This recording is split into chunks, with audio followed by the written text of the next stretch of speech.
Bible upon you, and Jerusalem, stand and face Jerusalem.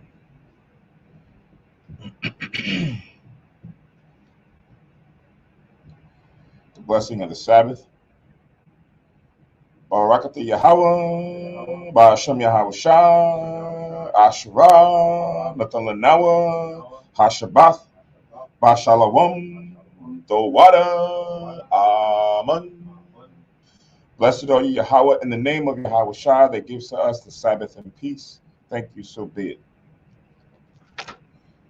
Faha'ayim Ma'ad Asherayim Akkad, Psalms 121.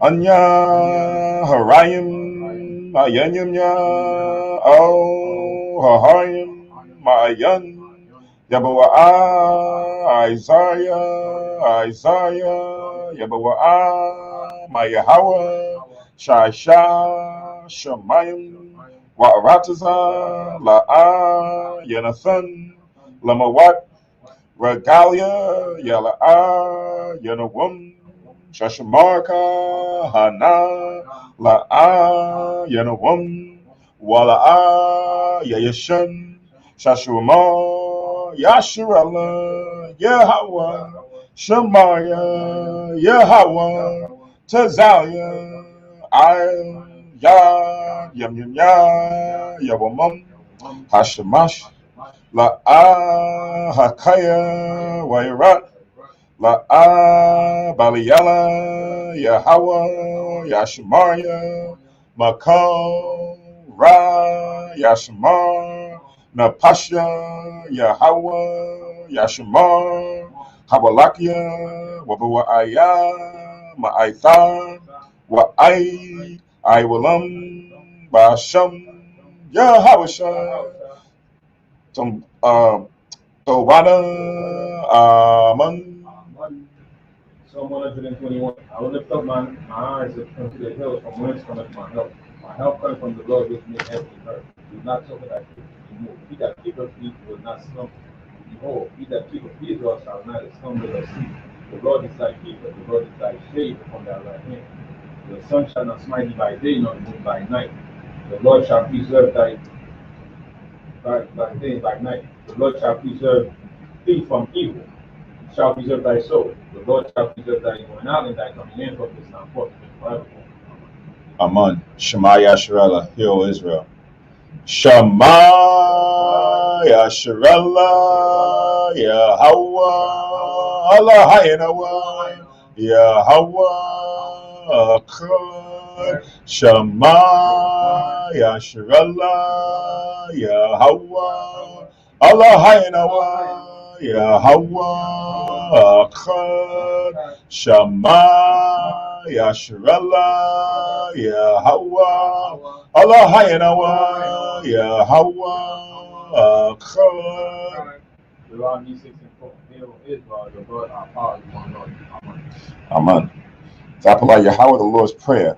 Abba Yanawa, Sheba Shemayim, Kodash, Haya, Shamka, Yahweh, Malakwatka, Saba'ah, Ratazawanka, Haya, Aisha, Ba'aratiza, Ka, Bashemayim, Natalanawa, Lakam, Yowum, Za, Wasalakanawa, Kababathnawa, Kasalaknawa, Kababathanawa, Wala'a, Habiyanawa, O, Nasayawan, Abo, Habashinawa, Mara, Kiya, Laka, Hamalakwa, Waha'ala, Watha Parath, Wa'aiwalam, Amen.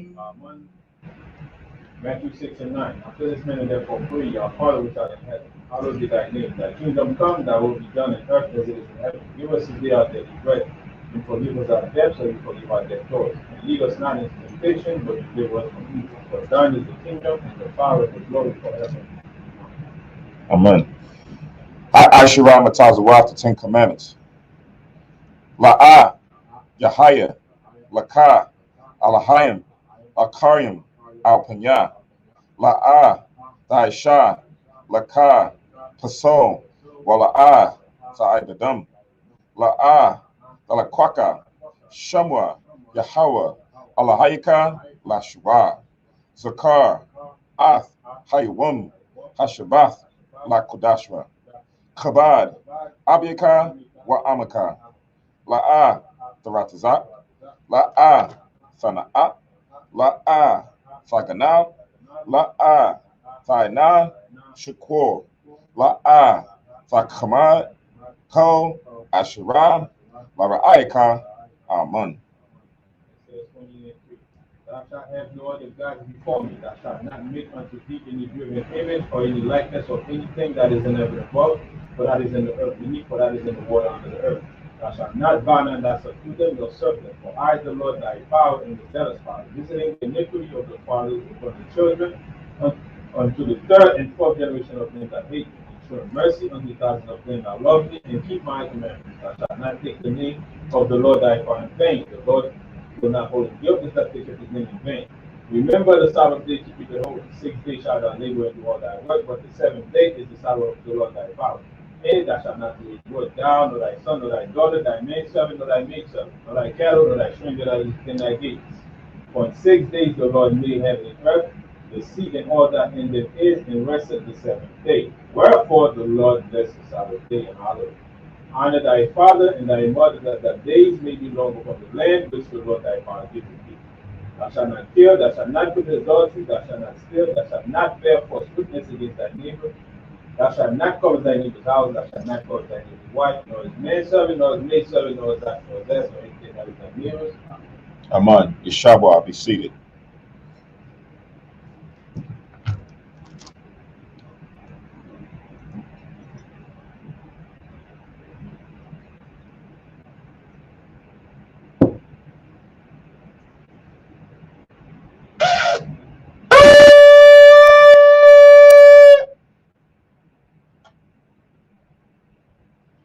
Barak the Yahweh, Bahasham Yahweh Shai, Asherah, Natalanawa, Par Yahagapin, Thwara Amun, La Yahweh, Bahasham Yahweh Shai, Ath, Yasha Allah.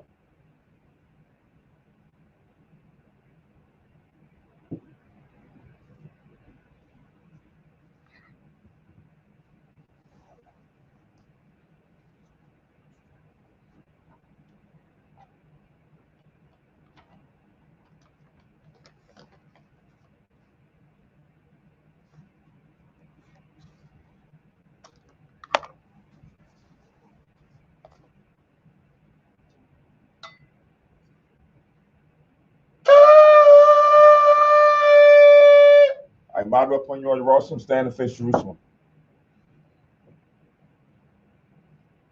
The opening prayers. Barakatha Yahweh, Hagadon, Rakawam, Abiyah, Wanara'a, Aliyawan, Malak, Shon, Shemayim, Warataza, Wako, Dabayim, Kayayim, Wagam, Habashiyat, Mayahawa, Adawanawa, Ahabnawa, Hapala, Yawaitaza, Yahweh Shah. Zakarnawa, Yahweh, Barataza 1, Anka, Yasha'ala, Izanawa, Bana, Wasa, Yasha'ala, O, Nanawa, Yum Yum, Aitha, Kayawamyum, Makwadam, Babakusha, Shalat, Mayaka'ala, Wahataza Wadat, Alahayim, La, Maganawa, Rapanawa, Washamal, Alnawa, Baikor, Shalat, Arocha, Sho, Yahushai, Lenawa, Lalamadnawa, Rabin, Kakama, Tabawana, Wadaith, Sho, the Barka, Bahasham, Yahushai, Zawada, from Yad, Wa'iwalam, Amun. English translation. Blessed are you, Yahweh, the great, merciful, mighty, terrible, most high power, King of heaven and earth, and all things living. And also the anointed from Yahweh, our Lord, our friend, the wonderful counselor, Yahweh Shai. Remember us, Yahweh, favorably, your people, Israel. Help us build and gather Israel, most high, we beg you. Right now, like the days of old. Please send Michael and the righteous powers to protect us, heal us, and watch over us. Mainly send the spirit of Yahweh Shai to us, to teach us much wisdom, knowledge, and understanding of thy word. In the name of Yahweh, I thank you always and forever. So be it. Blessed are you, Yahweh, in the name of Yahweh Shai that gives to us the law. Barakatah Yahweh, Bahashem Yahweh Shai, Ashurah, Bethelanawa, Hathawara. Blessed are you, Yahweh, in the name of Yahweh Shai that gives to us light to see. Barakatah Yahweh, Bahashem Yahweh Shai, Ashurah, Bethelanawa, Awar, Lara Awa. Blessed are you, Yahweh, in the name of Yahweh Shai that gives to us the rams on to call the people. Barakatah Yahweh, Bahashem Yahweh Shai, Ashurah, Bethelanawa, Koran, Hayom, La Korah, Ha'ain. Blessed are you, Yahweh, in the name of Yahweh Shai that gives to us the olive oil to anoint Israel. Barakatah Yahweh, Bahashem Yahweh Shai, Ashurah, Bethelanawa, Hasheman, Zayath, Lamashak, Yasha'ala. Yeshua, be seated.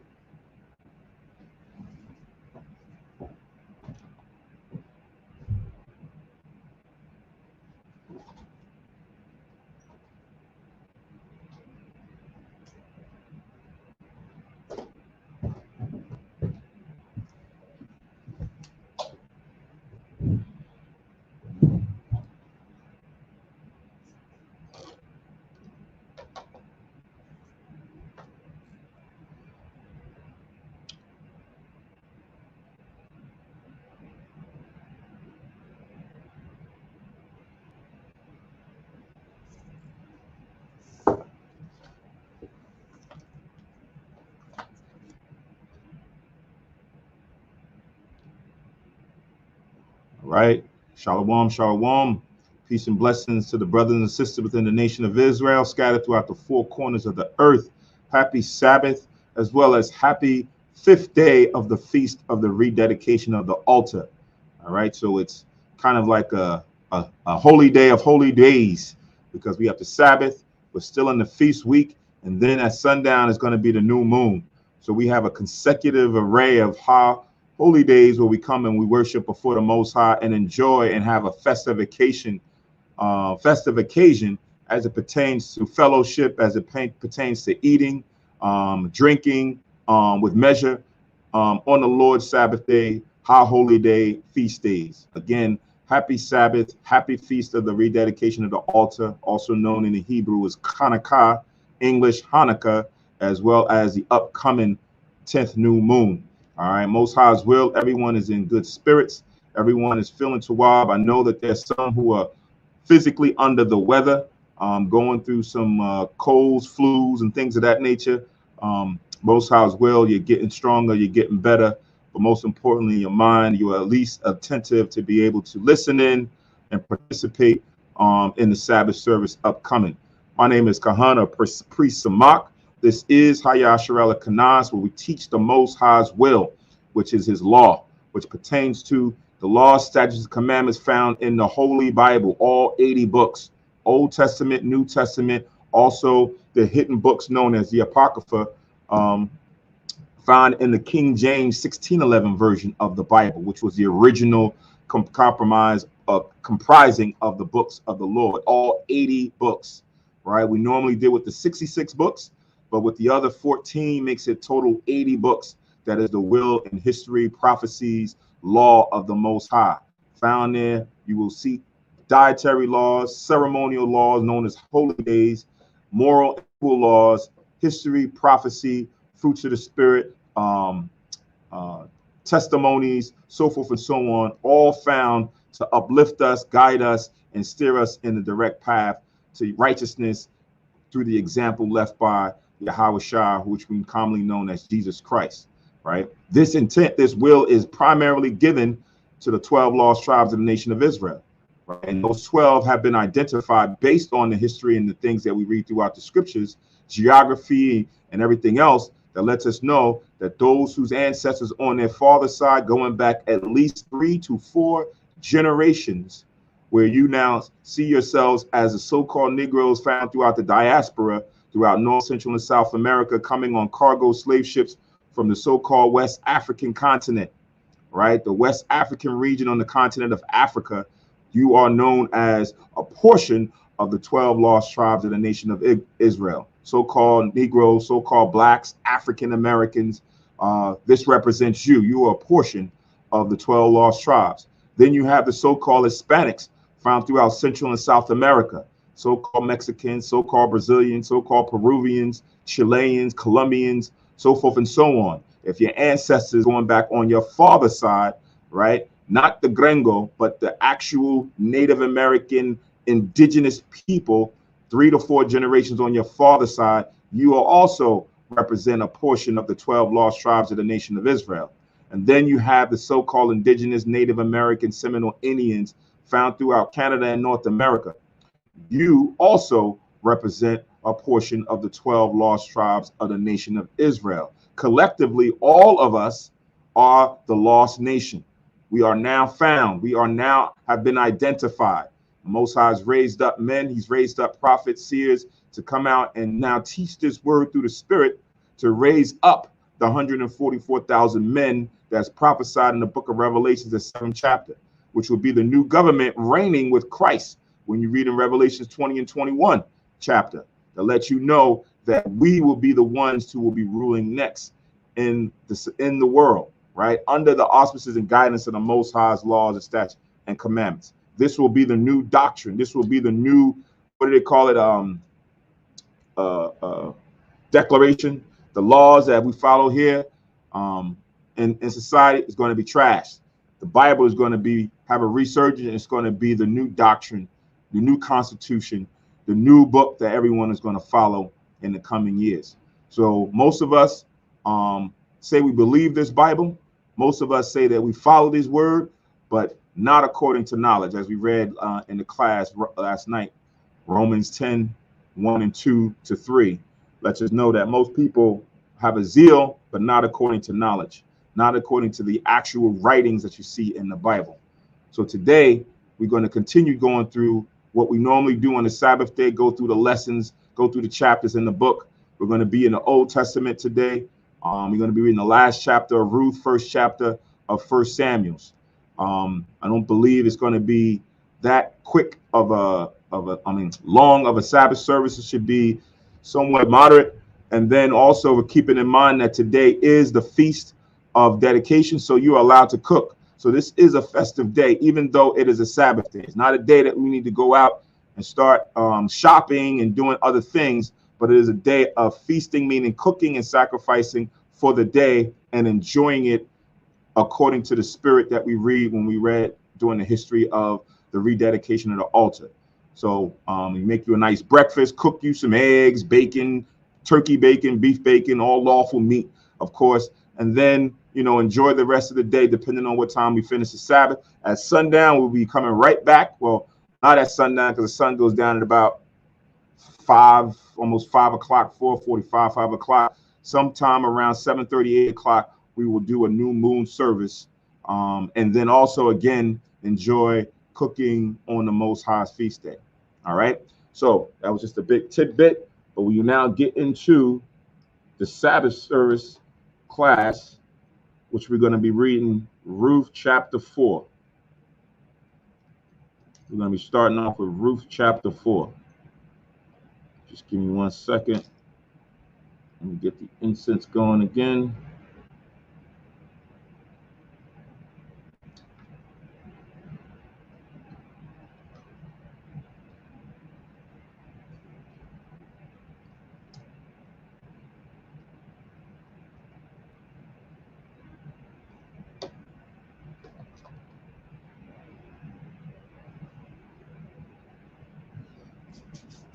Okay.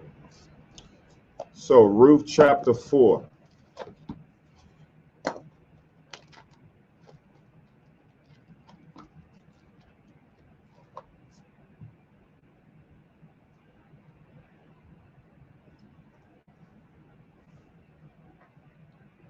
All right, so it says in Ruth chapter 4, verse 1, it says, then went Boaz up to the gate and sat him down there, right? So when we read in the scriptures, sometimes certain objects or certain things have a symbolic meaning behind it.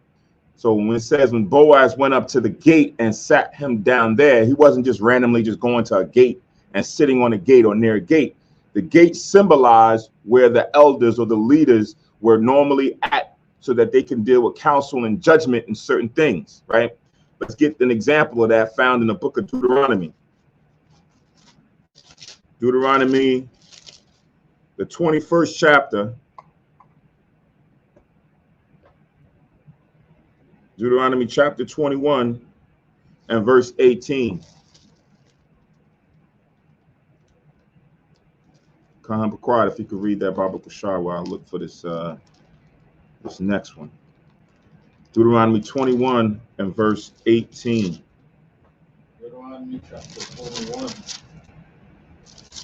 verse 18 reads, if a man have a stubborn and rebellious son, which will not obey his voice of his father or the voice of his mother, and that when they have chastened him, will not hearken unto them, then shall his father and his mother lay hold on him and bring him out unto the elders of his city and unto the gate of his place. Right. So it says, now if you have an unruly child and they don't want to listen to reason, they don't want to listen to the Most High's law or his correction, and now you're at your wits' end, you're fed up, and you don't want this to be a stain upon you, because again, we are a steward not only of ourselves but the people, but even as the children that are born from us, they are of the Most High,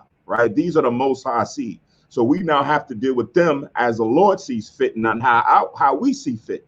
So it says, if you have an unruly child that doesn't want to follow the ways of the Most High, you're supposed to lay hold on him or her and take him or her to the elders of the city, found where? Unto the gates of his place. So the gates of the city, just like you have an east gate, north gate, west gate, south gate, the gates is where the elders usually congregated. That's where they dwelt. And when certain matters needed to be heard, right, people would go there. The elders would be there, right? A nice central location or place where you can find them.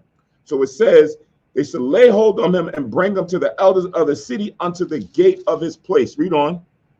And they shall say unto the elders of his city, this our son is stubborn and rebellious. He will not obey our voice. He is glutton and drunken. And all the men of his city shall stone him with stones, that he die. So shall thou put evil away from among you, and all Israel shall hear and fear. Right. So now when you go and you have counsel and talk about what's been going on with the son, he's stubborn, he's rebellious, he's a glutton, he's a drunkard, causes all different kind of mischief and commotion within the city, and we can't get through to him, right? So now we're giving him over to you. So now when they sit and just and assess the matter, they've realized that there's no, this guy is just wicked. He has the spirit of Belial in him or her.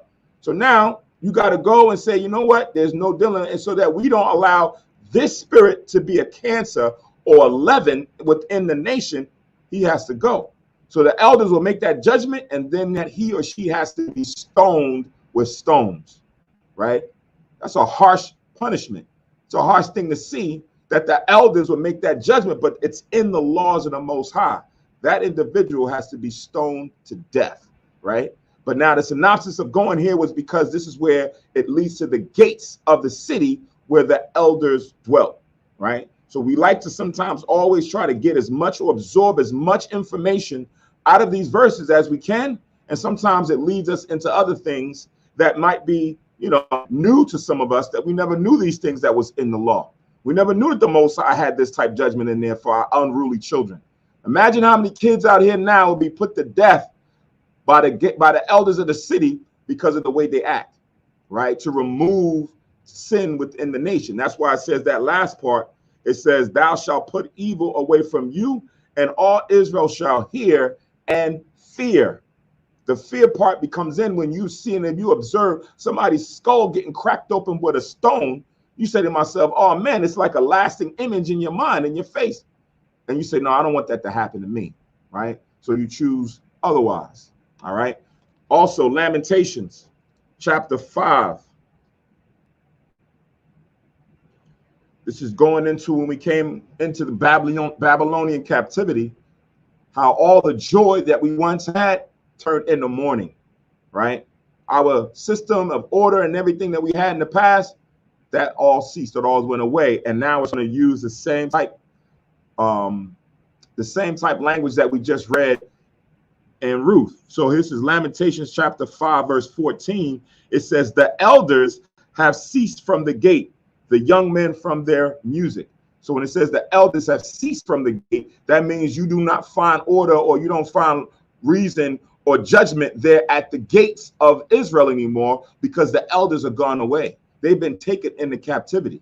So if someone wanted to go there, you won't find them there no more. They're all gone. They have ceased, right? So this lets you know that sometimes when you read the scriptures and it's talking about the gates, it's sometimes going into context related to the men or the elders now dealing with judgment at those locations. All right. Now let's go back to Ruth chapter 4 and reread verse 1.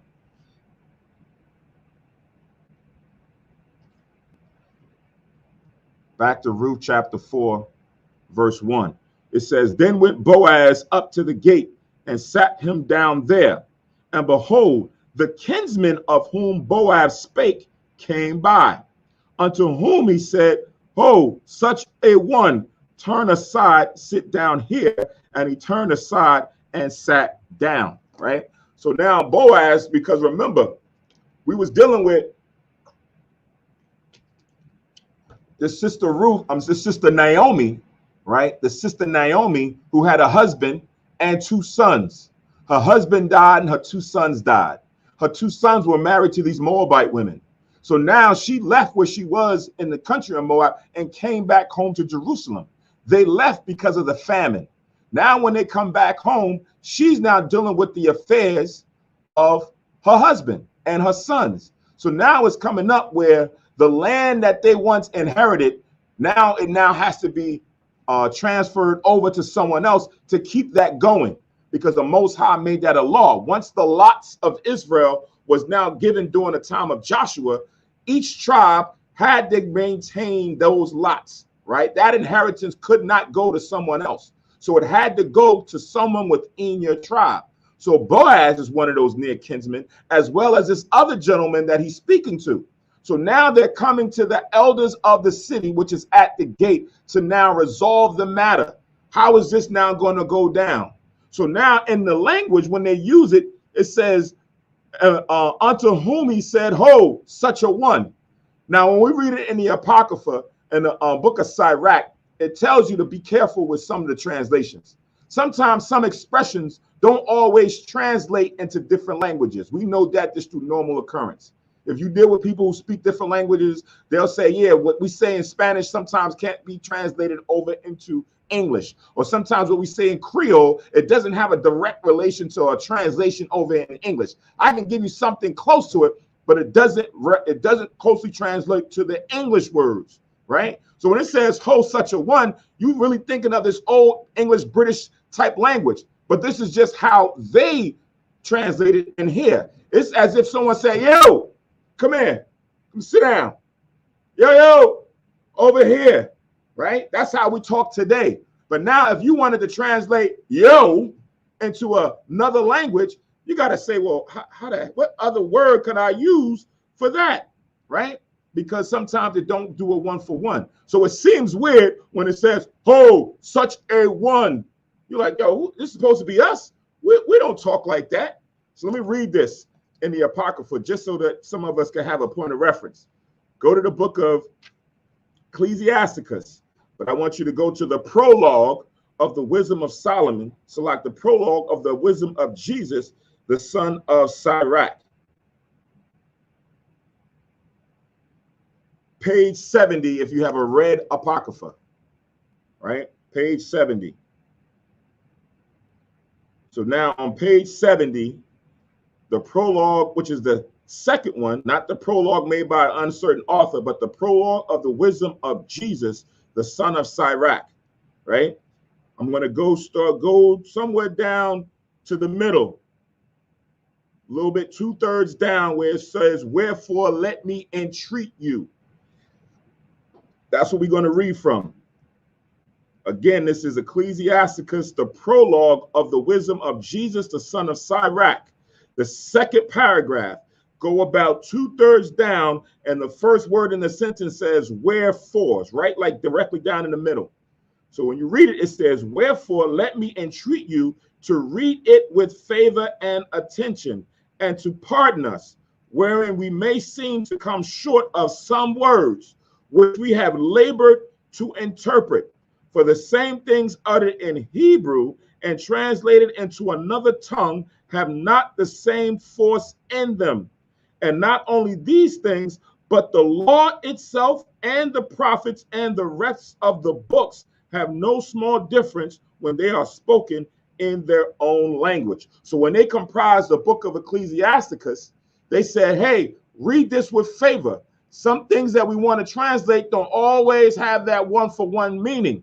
Not only this, but the law and the prophets, right? Those things are also the same. It doesn't have a small difference, right? So there's some things that you may just have to really, through the spirit and through precepts, get understanding on, right? We usually always talk about Genesis 1:26, and God said, let us make man. That word God is being used for several different entities. The Most High God, Yahweh, man, angels, right? That word God or power is used interchangeably throughout the Bible. So you got to read it with favor and in proper context, all right? So that's now a general principle throughout the whole Bible. All right. So now let's go back to Ruth chapter 4. I'm going to read it again and we can continue on. It says, then went Boaz, 4:1. Then went Boaz up to the gate and sat him down there. And behold, the kinsman of whom Boaz spake came by, unto whom he said, ho, such a one, turn aside, sit down here. And he turned aside and sat down. And he took 10 men of the elders of the city and said, sit ye down here. And they sat down. So his whole intent was to try to resolve this matter about the inheritance and also raising up seed to one of the sons of Naomi that died to his wife or concubine. How is this going to get resolved, right?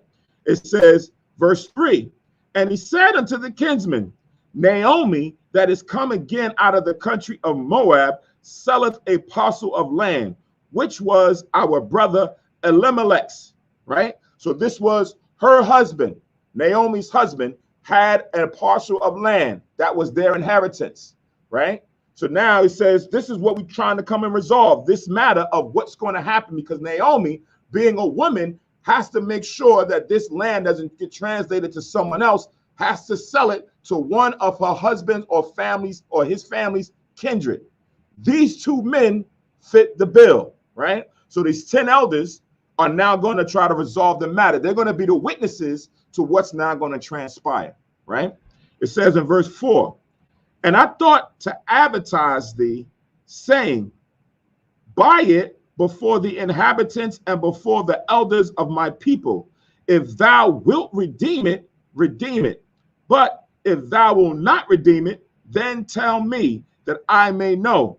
For there is none to redeem it besides thee, and I am after thee. And he said, I will redeem it, right? So now these are two of the closest kindred or persons involved in redeeming the inheritance. But this other gentleman that Boaz brought there, he was next in line. He's more or closer a kinsman to now taking the property. So he's now laying it out. I wanted to put this out there to you that we too now can gain this inheritance. And we need to do this in front of everybody, through the representatives here of the city and these 10 elders. If you're going to take it, then take it, right? So that I know that I don't have to worry about now me taking this land.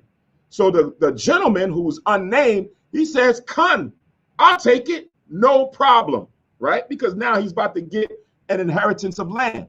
But now as we read on, verse 5, then said Boaz, what day thou buyest the field of the hand of Naomi, thou must buy it also of Ruth of the Moabites, the wife of the dead, to raise up the name of the dead upon his inheritance.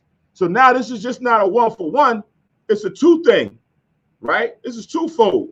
You got to buy the land, and also you have to take this woman, this Moabitess woman, and then take her to wife and raise up seed to her husband that died, because this is the law, right? So now he's now added another element into this situation of purchasing the land, right? Let's see what happens. Verse 6, and the kinsman said, I cannot redeem it for myself, lest I mar my own inheritance. Redeem thou my right to thyself, for I cannot redeem it. So he's like, look, I don't want to do this. I'm backing out, right? At first, I was just going to take the land and everything seemed cool. But now I don't want to buy this land and have to raise up seed to someone else, lest I mar or do, mess up what I got going on. I don't want to mess up what I got going on over here by raising up a whole nother family onto somebody. Nah, man, I can't do it. You take it. It's all yours now. It seemed good in the beginning, but now that you done threw this woman in there, and nah, I can't do all of that, right? Now, it says, verse 7, now this was the manner in former time in Israel concerning redeeming and concerning changing, for to confirm all things. A man plucked off his shoe and gave it to his neighbor, and this was a testimony in Israel. So now it's going back to the law that we was accustomed to keeping in former times. This is found in the book of Deuteronomy, the 25th chapter. Deuteronomy chapter 25. And we're going to read from verse 5. And then we're going to go to the New Testament in 1 Corinthians. So Deuteronomy 25 and 5. And then 1 Corinthians chapter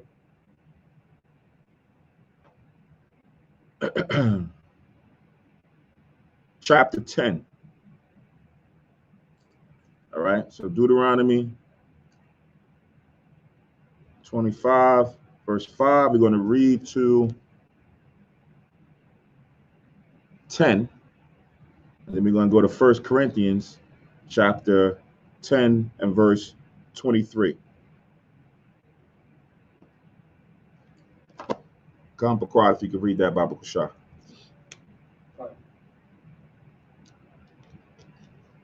Deuteronomy chapter 25 and verse 5. If brethren dwell together, and one of them die, and have no child, the wife of the dead shall not marry without unto a stranger. Her husband's brother shall go in unto her, and take her to him to wife, and perform the duty of her husband's brother unto her. Mm-hmm. Or a next kinsman. Mm-hmm. And it shall be that the firstborn which she beareth shall succeed in the name of his brother which is dead. Con.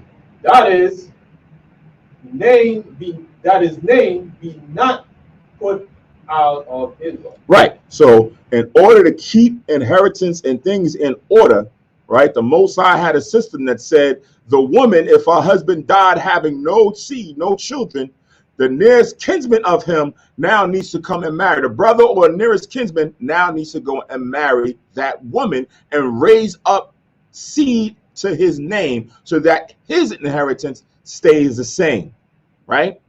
I know for some of you that's listening and watching, it's probably the first time, or you say to yourself, I don't know about that. That's why we're going to go to Corinthians right after. Read on. And if the man like not to take his brother's wife, then let his brother's wife go up to the gate unto the elders and say, my husband's brother refuseth to raise up unto his brother a name in Israel. You will not perform the duty of my husband's brother. Right. So if you have this situation happen and the sister or the woman goes up to the man and he refuses to do it, now this has to be presented before the elders, such as what we read now in Ruth, right? And now that has to be disclosed to them because a testament has to be made right then and there of now an account what happened. Read. Then the elders of his city shall call him and speak unto him, and if he stand to it and say, I like not to take her, then shall his brother's wife come unto him in the presence of the elders and loose his shoe from off his foot and spit in his face and shall answer and say, so shall it be done unto that man that will not build up his brother's house. Keep reading.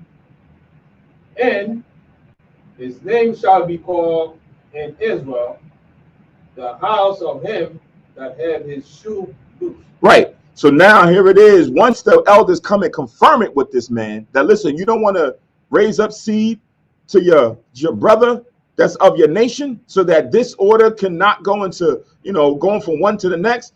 And when he confirmed and say, yeah, I don't want to do it. So now the ritual that had to happen was he had to go take his shoe off and the woman spit in his face. Now, in today's time, we know that having someone spit in your face is very disrespectful, right? That's cause for fighting. Knives and guns and all kind of other things come second and third order effects of things happen when someone does that, and then people want to get revenge and everything else. It's very disrespectful. So this was something that we knew that was in the law, that it was of the Most High, that if this happens, she has a right, and you can't do nothing about it. She has a right in front of everybody to spit in your face as a testimony that says, listen, man, you was wicked to not want to raise up seed unto your brother, right? So now this is what had to happen or transpire with this other gentleman that Boaz brought, who was of a near kinsman, who was next in line to go and raise up seed to Naomi's son, who passed away, who was married to Ruth, right? So this is the law that they're quoting. Now, right now, we're rehearsing the righteous acts, right? Keeping the Sabbath days, feast of the dedication, right? New moons, dietary laws, right? Moral, civil laws, right? We don't go talk behind people's back. I got an issue with somebody. Yahweh Shah said in Matthew 18, you go and address it with that person first. You don't go talk to someone else. All these things is what we're rehearsing. But then you read a law like this and you in the truth, but the rest of your family or your sister-in-law or whatever, they're not in the truth. They're in the world. They following Catholicism. They into Christianity and all kind of things. And all of a sudden, this circumstance happens. And you say, well, I got to go raise up seed, right? I got to go raise up seed to my brother who died, never having any children. I got to go talk to his wife, right? If you did that in today's time with how people are, they're not in tune with the Bible, they're going to look at you as very disrespectful. They're going to say, is that what you're doing? Your brother, your cousin or such and such died and you come and you hit on his wife, right? They're going to look at this as something that's blasphemous, right? So now go to 1 Corinthians 10, chapter 23. 1 Corinthians 10 and 23.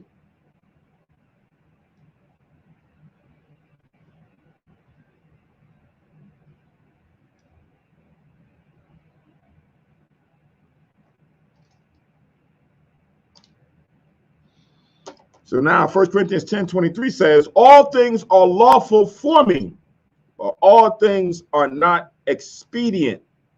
All things are lawful for me, but all things edify not. What is that saying? Right? Everything in the law that we understand that we're following is lawful for us, but it may not be expedient, or some things may not be necessary to deal with in today's times, because it may not be fully edified. There's no way to sometimes convey the true intent to someone that's blinded in the spirit. They can't understand this. They're going to take it and reject it and then look at the Most High, look at the Bible as something being barbaric, archaic, this, that, and the third. They don't fully understand how the Most High has ordered certain things in this world. So what Paul is saying, all things are lawful, everything is on point, but everything may not be expedient or necessary to deal right now, depending on who you're dealing with, right? Depending on what you're dealing with. If a sister comes in here right now, right up the street, and she walks in here and she says, listen, I was walking by and somebody said, this is where the truth is.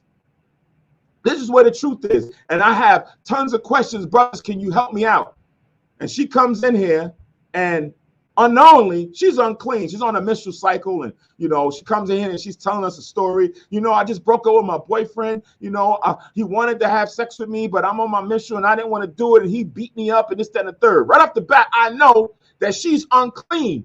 The law says that you got to separate unclean from clean.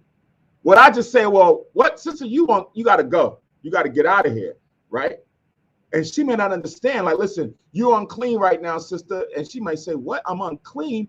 I thought this was the place of God. I thought you brothers were the stewards of the Most High. Why would you kick me out? No. We have to say, no, we can't deal with that right now. We got to push that to the side because it's not going to edify her fully. She needs to come up on another level before she can fully grasp what unclean means. Right now, we got to bring her in. So this is what Paul is talking about. Right? All things are lawful, but everything is not expedient, or everything don't edify right at certain points in time. So as we read this, let's go back to Ruth, the 4th chapter. As we're reading this, and we are now rehearsing the righteous acts, sometimes some things may not fit right then and there. We have to use wisdom on how to bring certain things out, or when to bring certain things out, or, where to deal with certain things. Right? You may say, hey, we're about to go kill the Passover. Well, we're in the doggone city where there's ordinances and certain things. It may not be lawful for me to do this right here. According to this, we may get jammed up. We go killing the lamb in the backyard and neighbors come see it and they talk about animal cruelty, right? Animal cruelty. And they come and shut our whole thing down because we're not in the South. In the South, you can do that up in the North. You living in the city, they may look at that as animal cruelty. You out there killing animals in the backyard, kids, they'll come and lock us up. And now we can't even keep the Passover, right? Because they're ignorant of what the Most High's law is. So that's what that means. That's what that's talking about. So as we read this in the law and we apply it to what's going on with Ruth, we got to take things in its proper context on how we maneuver in the last days today. All right. Let's go back to Ruth chapter 4. And we're going to reread verse 7 and continue on. It says, now this was the manner in former time in Israel concerning redeeming and concerning changing, for to confirm all things. A man plucked off his shoe and gave it to his neighbor, and this was a testimony in Israel. It was a sign that said, wherever that man go, he was now marked, or he was marred as the one whose shoe got plucked off, and he spit in his face because he didn't want to raise up seed to his neighbor, right? And that carried with him. Verse 8, therefore the kinsman said unto Boaz, buy it for thee. So he drew off his shoe. So he was willing to take the disrespect. He was willing to take that stain on his name because he didn't want to, right? You know how always people, we always talk about, we got a choice, right? We got free will. Yeah, you got free will to make the decisions that you make, but you have to now be able to deal with what comes with your decision making. And this brother was there. He was like, okay, fine. Listen, you take it. He took off his shoe. Of course, she came and spit in his face and things of that nature. And that's what it was, right? So now we understand that brother, that kinsman is removed out of the way. Now, who's next in line? Boaz. Verse 9. And Boaz said unto the elders and unto all the people, you are witnesses this day that I have brought all that was Elimelech's and all that was Chilion's and Milon's of the hand of Naomi. So Naomi is selling all of their land, right? What was given to her husband and then now transferred on down to his two sons. But all of them are gone. Naomi is the one now who has the authority to sell that to Boaz so that he can redeem it, being within the tribe of Judah. These were all Judites, right? You cannot transfer land from one tribe to another tribe. So when you see that picture, which is not an exact of what the lots of the tribes of Israel, when you go on the internet and you look at the maps, that is not exact, but it's a close rendition. Same thing like when we go out to camp and we put up pictures of what Christ would have looked like. That's not Christ, but it's somewhat of a close rendition. Hair white as wool, his beard, skin dark as if it was brass burned in a furnace. But we don't know what his eyes actually looked like, his nose and his mouth. So it's a best rendition. But it's different, it's more closely aligned than what Esau or the nations put out. So in this case, this inheritance that we read about throughout the book of Joshua that was given to the 12 tribes is what they're trying to keep in order. Read it on. In verse 11, and all the people that were in the gate and the elders said, we are witnesses. The Lord make the woman that is come into thine house like Rachel and like Leah, which two did build the house of Israel, and do thou worthily in Ephrathah, and be famous in Bethlehem. So these men now recognize that, and now him taking the land or taking the possessions of her husband and her sons, everything now goes over to Boaz. The land as well as the woman, right?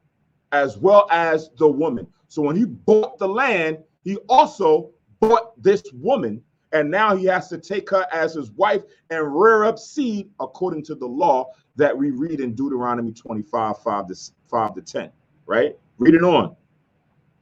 It says, and let thy house be like the house of Pharez, whom Tamar bare unto Judah, of the seed which the Lord shall give thee of this young woman, right? So now here it is. It's going back in time and comparing Boaz's situation to the time of Pharez, right? That Tamar bore unto Judah, because Judah had sons as well. Judah's son died, and Tamar was looking for her or his nearest kinman to come raise up seed unto her, right? And there was no one that they could find. And Judah, going out there being a wild man, going out there looking for little prostitutes and things of that nature, unknowingly went and laid with his daughter-in-law. And she made this thing, she conspires this so that she could raise up seed, because he wasn't willing to do it. You find this story in the book of Genesis. Genesis chapter 38.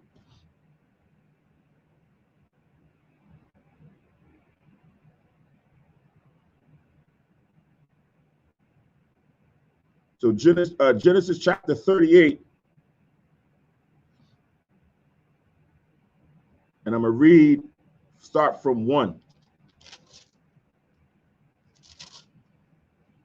Genesis chapter 38, verse 1, it says, and it came to pass at that time that Judah went down from his brethren and turned into a certain Adulamite, whose name was Hera. And Judah saw there a daughter of a certain Canaanite, whose name was Shua, and he took her and went in unto her. And she conceived and bare a son, and he called his name And she conceived again and bare a son, and she called his name Onan. And she yet again conceived and bare a son, and called his name Shelah. And he was at Chezib when she bare him, right? So Judah went and took this Canaanite woman, had 4 sons, and that's what the storyline is now. Now watch this. Verse 6.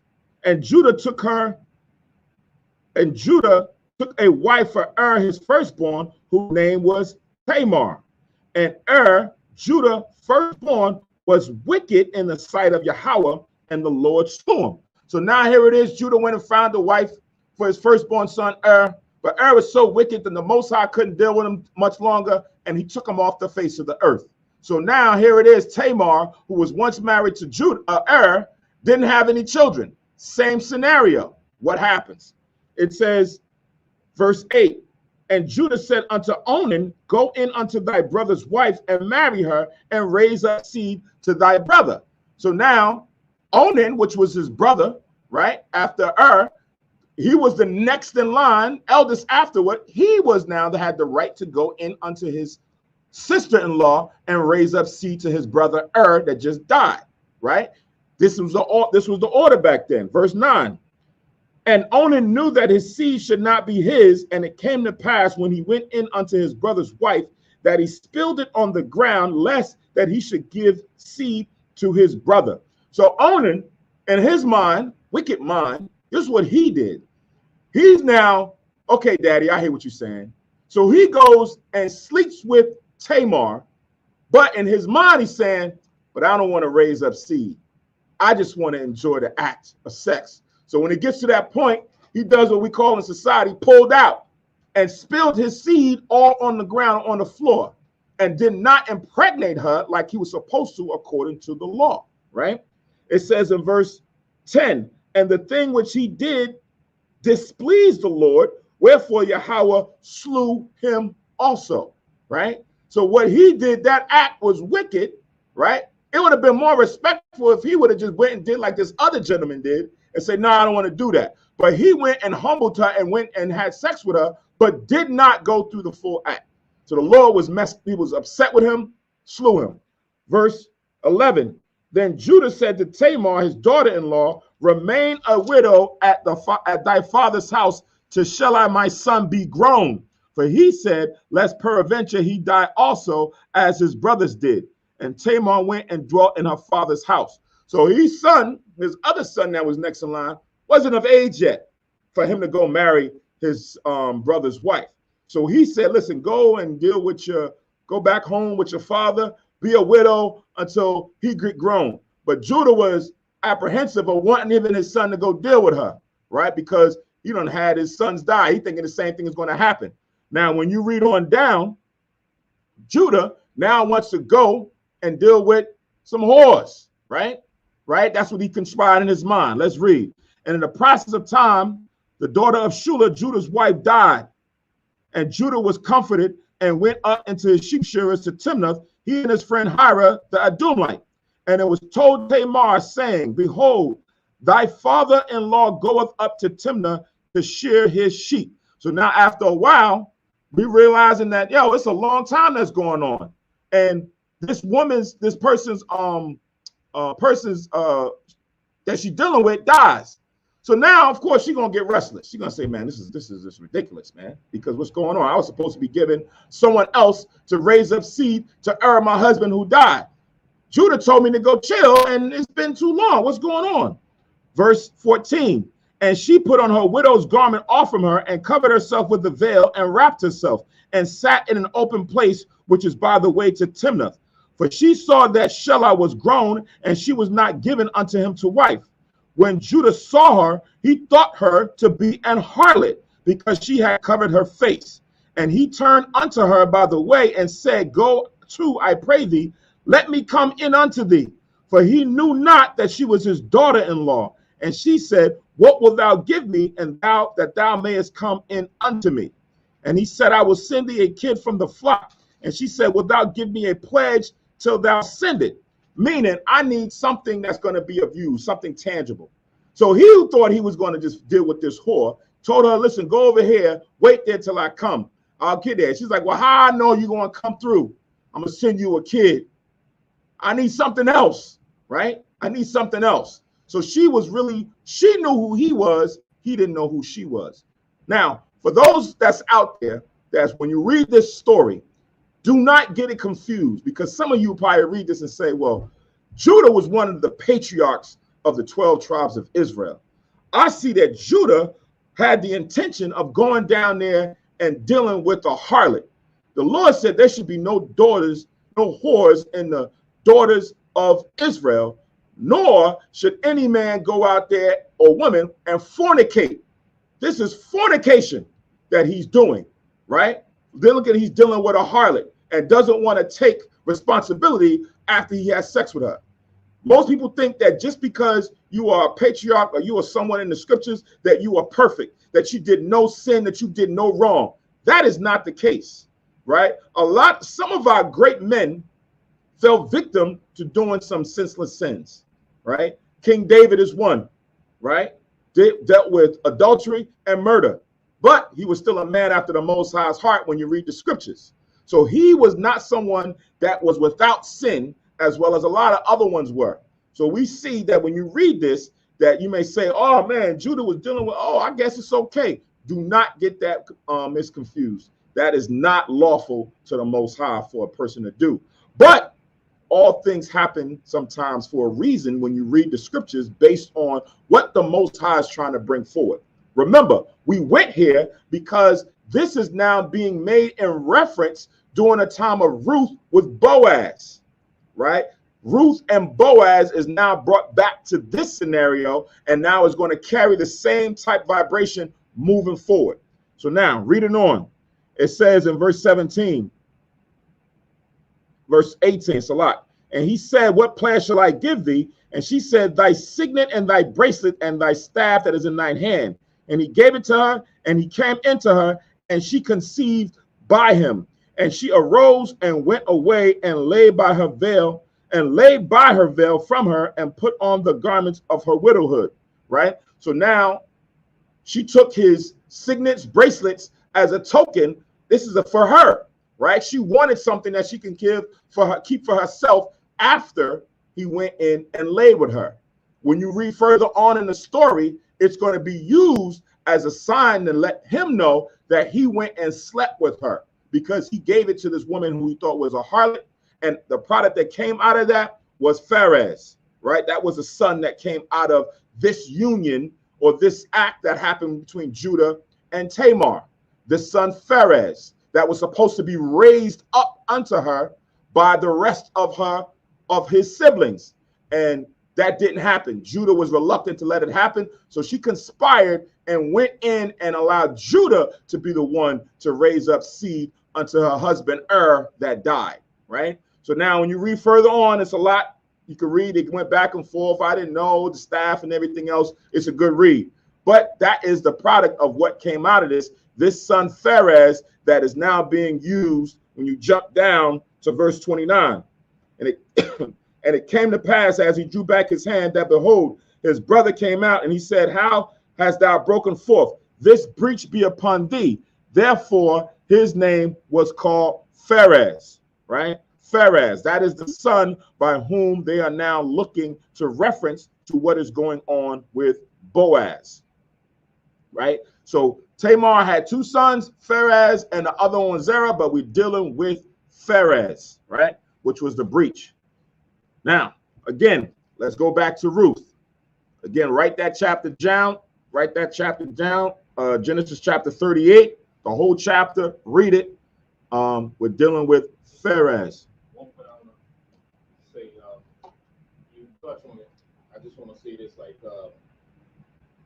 the Most High's presence in a brother or sister's lives doesn't mean that he's going to overwhelm your own will. It doesn't mean he's gonna open. That's the beautiful thing of the Most High, that he give you a will, but he doesn't superimpose his will over your will. He still give you a choice to do what you want, but that doesn't mean if you do the wrong choice, you won't get punished. Right. Right. And it's still gonna use the person that has faith in spite of his mistakes to accomplish his will, given the person's faith in him. Fine. All right, so let's read verse 12 again.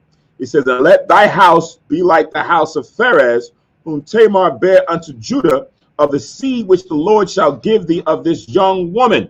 Right? So now the same circumstances happened with Tamar. Now it's happened with Naomi and her sons with this woman Ruth. Right? So now the same thing was going to happen in this circumstance. Verse 13.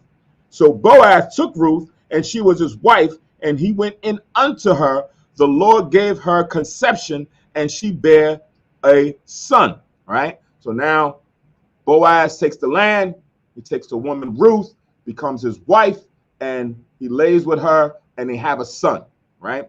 In verse 14, and the women said unto Naomi, blessed be Yahweh, which have not left thee this day without a kinsman, that his name may be famous in Israel. So all the women, right, came and gave praise and blessings to Naomi, because her family didn't go without. The name was now going to be continuing. Her husband's name and her son's name was going to be able to be continuing now because of what Boaz did to raise up seed unto their name for that land and their inheritance, right?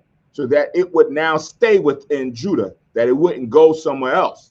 Verse 15, and she, Salah, and he shall be unto thee a restorer of thy life and a nourisher of thine old age. For thy daughter-in-law, which loveth thee, which is better to thee than 7 sons, have borne him. Right? It's not to say that if she had 7 other sons that they wouldn't have done it. It's to say that right now, that woman's act to allow her to now find someone near of kindred to go raise up seed is now better than nothing. Right? This is better than having 7 sons, because you now have been given the opportunity to allow your husband and your son's name to continue on.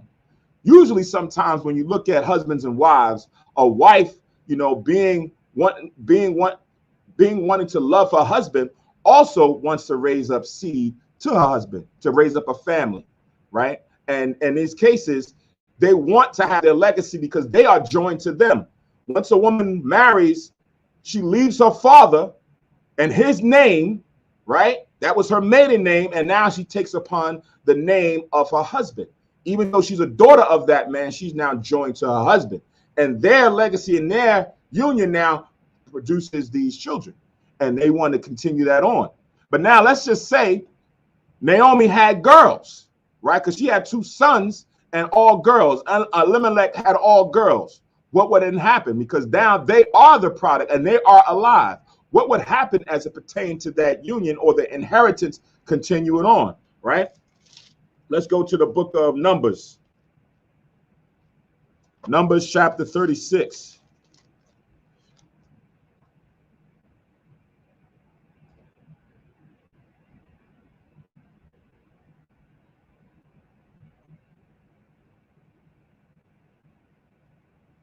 Numbers chapter 36, and we're going to read from verse 5. So we read what happens with there are no sons, right? And you're supposed to go to the nearest of kindred. But now what happens if the man has daughters and no sons? What does the law state? What should happen? So this is Numbers chapter 36 and verse 5.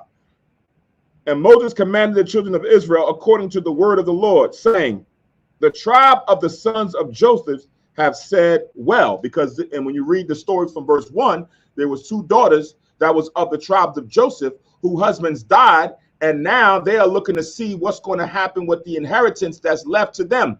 If they just go marry anybody, they're now, let's just say if you are a tribe of Joseph, you go marry let's say a Danite, or you go marry an Issacharite, or you go marry someone from Naphtali. They are of Israel, but they are of other tribes, and they have their own lot of land that's given to them for an inheritance. But if one of those men married those daughters, they would now take ownership of the inheritance that they now have, because they're the men. This would cause mischief. This would cause chaos within the inheritance of the land. It can't be. So they came to Moses to question what should they do. And the Most High gave them guidance, and now Moses is about to give the ordinance of what should happen. So I'm going to read it again, verse 5. And Moses commanded the children of Israel according to the word of the Lord, saying, the tribe of the sons of Joseph have said well, this is the thing which the Lord doth command concerning the daughters of Zelophehad, saying, let them marry to whom they think best. Only to the family of the tribe of their fathers shall they marry.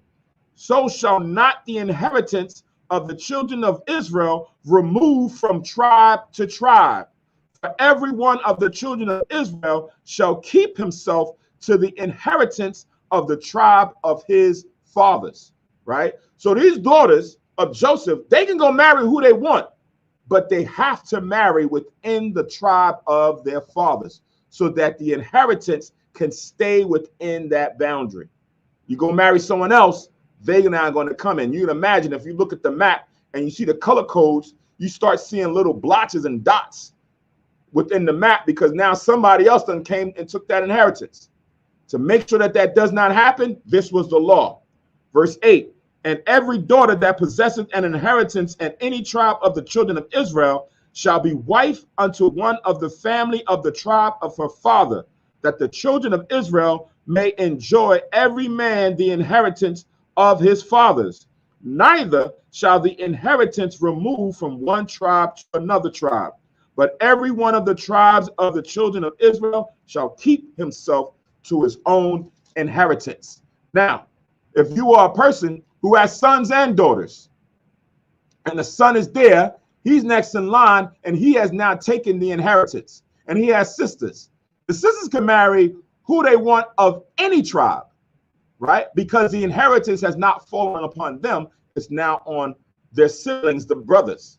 But now if they have no brothers and it's just the daughters, right? Then those daughters now have to marry within their tribe because they now have received the inheritance upon their head, and now they have to keep that within the tribe. That's the law. All right. So when it pertains to inheritance and land and what we receive, that's why it's important. Like even today, when you look at people owning property and they pass this down as quote unquote generational wealth, right? The land itself begins to inflate, grow and value because of inflation. You now once got it for this price. Now it's worth that price. All of that's even in the law. When you're selling your property, the value of how much you sell it for is even dependent upon that. All that's in the law, and the Most High has it where in order to keep things lawful, so men don't try to go out there and take advantage of others, the Most High has laws on how to deal with that as well, right?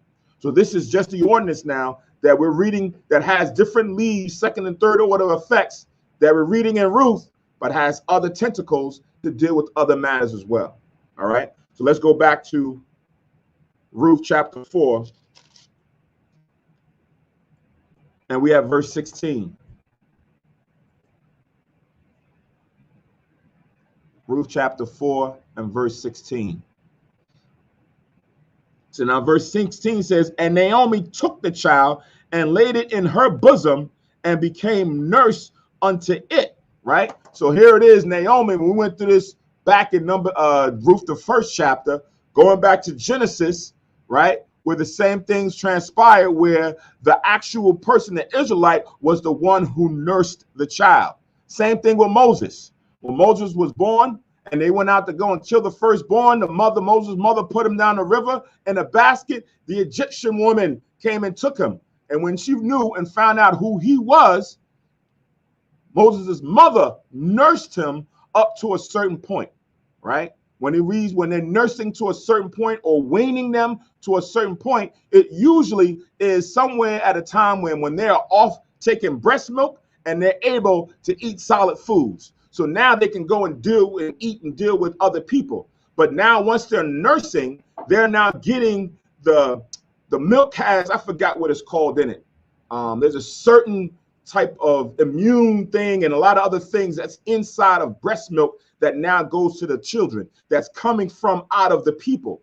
That is now given to her to nurse. One would question and say, well, why couldn't Naomi go and nurse this child? She was the wife of this woman, but now no, that was taken away. This seed was raised up to Naomi because she was the Israelite. She was the Jew, right? And then after it was nursed, then he can go and deal with other people. We're going to kind of read about that in the next chapter, right? So the nursing dealt with the actual women within that person's family, not the concubines. And even the Egyptian woman knew the same thing and gave the baby back to Moses, who was supposed to have been killed, but secretly for her to nurse her child and then give her to someone else, right? So now let's read again, verse 16. And Naomi took the child and laid it in her bosom and became nurse unto it. And the women, her neighbors, gave it a name, saying, there is a son born to Naomi. Not born to Ruth, a son born to Naomi. And they called his name Obed. He is the father of Jesse, the father of David, right? So now they recognize that this was a child that was born through Boaz and Ruth, but now as the mothers of the tribe of Judah, the next in line was Naomi, and they reckoned that child to be unto Naomi. Technically, it is Ruth, but now according to honor, it's now given unto Naomi. This is what all the women observed, and this is what they said. That was a declaration that was done back then and is put in here as a testimony. Now, Verse 18, watch this. It says, now these are the generations of Pharez. Pharez begot Hezron, and Hezron begot Ram, and Ram begot Amnadab, and Amnadab begot Nashon, and Nashon begot Salmon, and Salmon begot Boaz, and Boaz begot Obed, and Obed begot Jesse, and Jesse begot David. So now, when it goes into the genealogy, right now, of Obed going down to David, where it started from, they went right back to Pharez, right? They could have went all the way back to Judah, because these men are all Judites. But they went to Pharez because, again, the situation that happened back then with Tamar and Judah, Pharez would be the one that would be the progenitor of this line of kings. They were the ones who started this line of kings. Pharez had a brother, but the brother is not mentioned in this royal line. So this is where Obed comes from, through Boaz. Boaz goes all the way back up to Pharez, and Pharez was born out of this circumstance that happened with Judah's son being killed with no children. Same thing happening here. One would say this is like a cycle that happened 3 and 4 generations later. Same thing. But again, sometimes we don't know what we don't know, unless the Most High has testimony placed in the Bible for us to consider and say, yo, that's interesting. So Judah went and did this with Tamar, and Pharez was born. He was the product. And here, several generations later, same thing kind of happens with this woman Ruth and Boaz. And Boaz is a descendant of Pharez. Could it be? Is he like the reincarnation of him? Is he the regeneration of that spirit for it to have happened again? We don't know fully, but one could surmise and come to a certain conclusion, but you can't stamp that and say that that's so, because you got to have proof. But it has very close coincidences in the storylines, and they are of the same genealogy. All right. So that concludes Ruth, the 4th chapter. Now we're going to jump into 1 Samuel's, the 1st chapter. All right. So this is 1 Samuel's chapter 1 and verse 1. It says, now there was a certain man of Ramoth-Zophim of Mount Ephraim, and his name was Elkanah, the son of Jeroham, Jeroham, the son of Elihu, the son of Tohu, the son of Zuph, and Ephrathite, right? So when you're talking about this man Elkanah, when you go into it, is an actual Levite, right? He's a Levite that's dwelling in Mount Ephraim, in the area that Ephraim would own by lot. The Most High had it where you had Levites that was dispersed throughout the tribes. Let's go to the book of Joshua, chapter 9. Joshua chapter 9.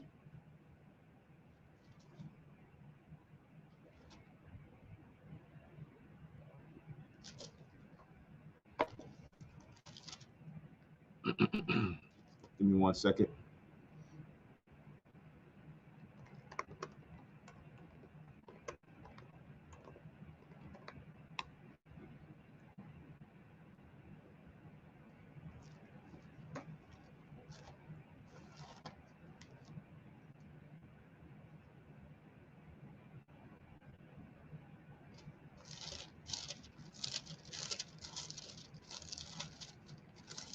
I think might not be 9. It might be 21. Joshua chapter 21. It's a lot. Joshua chapter 21 and verse 8. And then we're going to jump down to verse 20. So again, this is Joshua chapter 21 and verse 8. So we read this several months, many months back when we was reading in the book of Joshua. So this says Joshua chapter 21 and verse 8. It says, and the children of Israel gave by lot unto the Levites these cities with their suburbs, as the Lord commanded by the hand of Moses. So each tribe, the Levites, was dispersed into different cities. They didn't have their own inheritance, but they were given cities and suburbs for their cattle and substance and things of that nature. Right? So this is what we're reading. Verse 9. And they gave out of the tribe of the children of Judah out of the tribe of the children of Simeon, these cities which are here mentioned by name. So it goes into each tribe what Levi was given based on the area. Now, jump down to verse 20. So now in verse 20, it says, and the families of the children of Kohath, the Levites, which remain of the children of Kohath, even they had the cities of their lot out of the tribe of Ephraim. For they gave them Shechem with her suburbs in Mount Ephraim to be a city of refuge for the slayer, and Gezer with her suburbs. And then you read, and then it says, and Kibzaim with her suburbs, and Betharon with her suburbs, 4 cities. So those were the possessions that the Levites had. They didn't own it. They were just given different cities and places to dwell in those regions, specifically here in Ephraim, in Mount Ephraim, right? So that's what we're reading here in Samuel's 1:1, that they was given us. This man came out of a certain people, a certain lineage, out of Mount Ephraim, and his name was Elkanah. He was a Levite. All right. So now let's go back, because when you read an Ephrathite and you read it was in Mount Ephraim, some would think that he was an Ephraimite, but he was not. He was a Levite that was living in that area, in that region. All right. So reading again, 1 Samuel chapter 1, verse 1. Now there was a certain man out of Ramathaim Zophim of Mount Ephraim, and his name was Elkanah, the son of Jeroham, the son of Elihu, the son of Tohu, the son of Zuph, an Ephrathite. And he had 2 wives. The name of one was Hannah, and the name of the other Peninnah. And Peninnah had children, but Hannah had no children, right? So we always know there's a theme a lot of times in the Bible, and it's given for good reason, for a testimony, especially to the women, right? It's also for the men, but definitely for the women, when sometimes you may not have children, or you're trying to have children and you can't bear children, and you're wondering if something is going on with you, if the Most High is cursing you, or this, that, and the third, where everybody else had children, but I can't, right? Well, we see it in the scriptures throughout the Bible that there's times when Old Testament and New Testament, where you had some righteous sisters, faithful sisters, who wanted or desired to have children and could not, right? But sometimes the Most High had to test their patience and then wait for them to come to him and pray to him, and then the Lord would bless them and open up their womb that they could have or be fortunate to have children, right? And this storyline is going to be one of many that we read throughout the Bible to show you that with patience and faith, the Most High can work for you and open up doors for you as well. So now it says in verse 3, and this man went up out of his city yearly to worship and to sacrifice unto the Lord of hosts in Shiloh. And the 2 sons of Eli, Hophni and Phinehas, the priests of the Lord, were there. So every year at a certain point, he goes up to worship and to give his sacrifices. And these 2 priests are usually there when he goes up for his yearly sacrifice. It says, and when the time was that Elkanah offered, he gave to Peninnah his wife and to all her sons and her daughters portions, right? So Peninnah had made several children, sons and daughters. And when it came time for the sacrifice and the offerings, he gave to them liberally, right? This also goes, I forget the scripture that was that's in the New Testament that goes into how the children should not set up for the parents or the fathers, but the fathers should set up for the children. Meaning, because of the curse and because of how things gone, sometimes we don't have that wealth or that inheritance to pass down to our children. That's why having the land, right, that you owned and you was able to cultivate and grow things on, whether it was crops, whether it was animals, whether you had certain things, whether it was minerals and things that came from the land, you used that in order to produce your wealth. And then as time went on, you saved up for your children and passed that on down, right? So now as you read, yearly when it came time, he would go and provide and give things to his children, right? Because he had a lot. But now he don't have anything to give to Hannah's children because she don't have children. But he would give that to Peninnah and her sons and daughters, right? It says in verse 5, But unto Hannah he gave a worthy portion, for he loved Hannah. But the Lord had shut up her womb. So now he has two wives, and he still gave her a worthy portion, right? Because he would have probably had given it to the children that would have come out of her, but she don't have children. So all that was given to Peninnah and her sons and daughters, he gave a substantial amount. But it says that he loved Hannah. Not to say that he didn't love Peninnah, but when you read it in the scriptures, sometimes you'll have it where, like Jacob, when you read in Genesis chapter, I think 29, Jacob loved Rachel more than he loved Leah. We know the story that Jacob went to go marry Rachel, but Lamech did a little thing there, and he wanted to have both of his daughters married off, and he went and conspired and fooled Jacob, and Jacob took Leah to wife, but he took Rachel later on after so many years of laboring for Lamech to now buy his time to take that daughter. When you read it, I think Genesis 29 and verse 30, it says he loved Rachel. And in this case, he loved Hannah, right?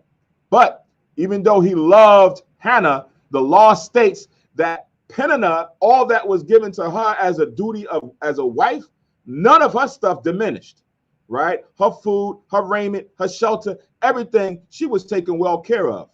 And she didn't complain. And then now the love that he has for Hannah, he gave her a worthy portion, right? So let's read on. Verse 6, and her adversary also provoked her sore, for to make her fret, because the Lord has shut up her womb, right? So now, you know, sometimes what happens with women, they can get catty, right? So here it is, over time, Peninnah is saying that she's able to bear children, sons and daughters, and Hannah can't. And what happens, sometimes little sly remarks come out, little looks and gestures come out, little, right, when certain things is being discussed. And that offends people. It offended Hannah, right? So now they become at odds. The same thing happened with Sarah and her concubine, Hagar, right? When Hagar was given to Abraham and she had children, you read it in Genesis, I think, chapter 16. Write down Genesis chapter 16. It said the same spirit got stirred up between Hagar and Sarah. And Hagar was despised now by Sarah because she was making snide remarks and comments because Sarah couldn't bear children, right? You know, a little pride and thing starts to rise up in one woman when that happens, where she's the one that's bearing a seed and giving her husband an inheritance, and she can't do it, right? So a little cattiness goes on. So this is the same thing that happened with Peninnah and Hannah. And read it again in 6. And her adversary also provoked her sore, for to make her fret, because the Lord has shut up her womb. So this is going on now. You got this little back and forth going on between the wives because one couldn't have children. Verse 7. And as he did so year by year, when she went up to the house of Yahweh, so she provoked her. Therefore she wept and did not eat. So every year around this time, she kept provoking her. When she would receive certain, portions from her husband, and it was given to her sons and her daughters, and she could look and, and then she look over here and see that she wasn't getting anything. She'd make a comment, she'd make a little saying, and it provoked Hannah, and it brought Hannah's spirits down, because the reality is her womb was shut up, right? Verse 8. Then said Elkanah, her husband, to her, Hannah, why weepest thou? Why are you crying? Why are you sobbing? And why eatest thou not? And why is thy heart grieved? Am not I better to thee than 10 sons? Right? Am I not worth more to you than any son that you may not have? Like, why are you so upset? Don't worry about what she's talking about. Say, stop doing that.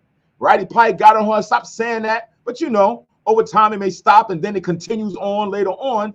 So why are you so down? And this brought her spirits down when she's crying. She ain't eating at times, losing weight, and all those different types of things. So now he's trying to console her. Verse 9. So Hannah rose up after they had eaten in Shiloh, and after they had drunk. Now Eli the priest sat upon a seat by a post of the temple of the Lord.